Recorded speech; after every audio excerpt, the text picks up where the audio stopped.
इनका बजट पढ़ रहा था मान्यवर, जेलों को भी इन्होंने कम बजट दिया।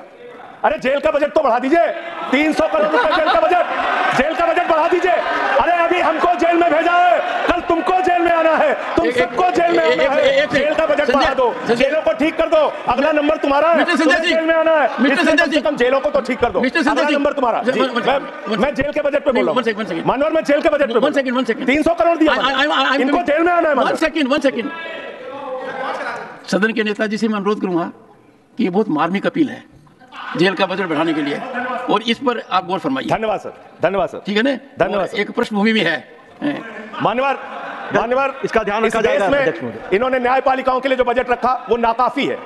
5 करोड़ केसेस पेंडिंग है इस देश के अंदर, और 6 लाख लोगों को पूरे देश में जेलों में रखा गया है, जिसमें करीब 76% अंडर ट्रायल है। इसका मतलब आपका मकसद न्याय दिलाना नहीं है, आपका मकसद किसी मामले की सच्चाई तक पहुंचना नहीं है, आपका मकसद है पकड़ पकड़ के एक एक व्यक्ति को जेल में डालना। आपने दिल्ली के मुख्यमंत्री को, जिनकी शुगर 36 बार 50 से नीचे जा चुकी है, आपने दिल्ली के मुख्यमंत्री को पकड़ के जेल में डाल दिया। नहीं मानवर, अब इनको बार बार मौका मत दीजिए, मुझे अपनी बात करने दीजिए। I am not yielding sir, I am not. आपने 2 बार काम बना लिया इन्होंने सर। दिल्ली के मुख्यमंत्री को सर इन्होंने पकड़ के जेल में डाल के रखा, दिल्ली के शिक्षा मंत्री को इन्होंने 2 साल से जेल में रखा, दिल्ली के स्वास्थ्य मंत्री को इन्होंने 2 साल से जेल में रखा। आप एक एक विपक्ष के नेता को पकड़ पकड़ के जेल में डालते हैं। हेमंत सोरेन को मुख्यमंत्री को जेल में आपने रखा, संजय रावत को जेल में रखा, अनिल देशमुख को जेल में रखा, सबको पकड़ पकड़ के आप जेल में रखते हैं। बंगाल के 3 मंत्रियों को आपने पकड़ के जेल में रखा। आपका मकसद ट्रायल कराना नहीं, न्याय दिलाना नहीं, आपका मकसद हम लोगों को पकड़ के जेल में रखना है। जितना जेल में डालोगे, मैं आपसे कहना चाहता हूं,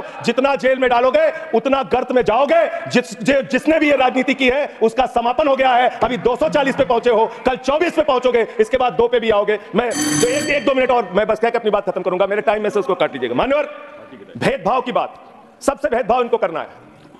मुसलमानों से भेदभाव, सिखों से भेदभाव, ईसाइयों से भेदभाव, दलितों से भेदभाव, पिछड़ों से भेदभाव, और अब राज्यों से भेदभाव, राज्यों से भी भेदभाव, महिलाओं से भेदभाव, राज्यों से भेदभाव। क्या भेदभाव किया सर इन्होंने? 2,32,000 करोड़ रुपए, 2,32,000 करोड़ रुपए दिल्ली के लोगों ने सरकार के केंद्रीय खजाने में टैक्स के रूप में दिया, जीएसटी और इनकम टैक्स के रूप में। बदले में हमको कितना मिलता है? 0।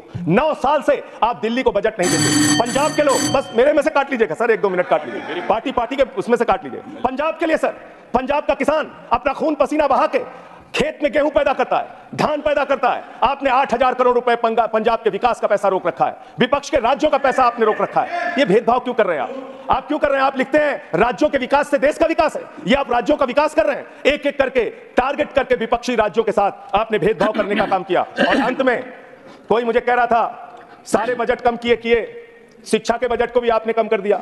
मैंने इन लोगों से कहा शिक्षा से इनका कोई लेना देना नहीं है, शिक्षा से इनका कोई लेना देना नहीं। मान्यवर, क्यों लेना देना नहीं है? क्योंकि दिल्ली विश्वविद्यालय में मनुस्मृति पढ़ाने जा रहे हैं ये लोग। मनुस्मृति पढ़ाएंगे कि दलितों के, पिछड़ों के, जिनको आप शूद्र कहते हैं, अगर वो श्लोक सुन लेंगे तो उनके कान में पारा आप कैसे डालेंगे? ये पढ़ाई आप कराने जा रहे हैं दिल्ली विश्वविद्यालय में, ये पढ़ाई आप कराने जा रहे हैं। इसलिए मान्यवर, मैं आपसे यही कहना चाहता हूं, ये बजट हिंदुस्तान के किसान के खिलाफ है, ये बजट हिंदुस्तान के नौजवान के खिलाफ है, ये बजट हिंदुस्तान के व्यापारियों के खिलाफ है, ये बजट सिर्फ और सिर्फ मोदी जी के मित्रों के लिए बनाया गया है, मित्रों के लिए बनाया गया है, मित्रों के लिए बनाया गया है। Latter part will not go on record. हां, ऑनरेबल मेंबर्स।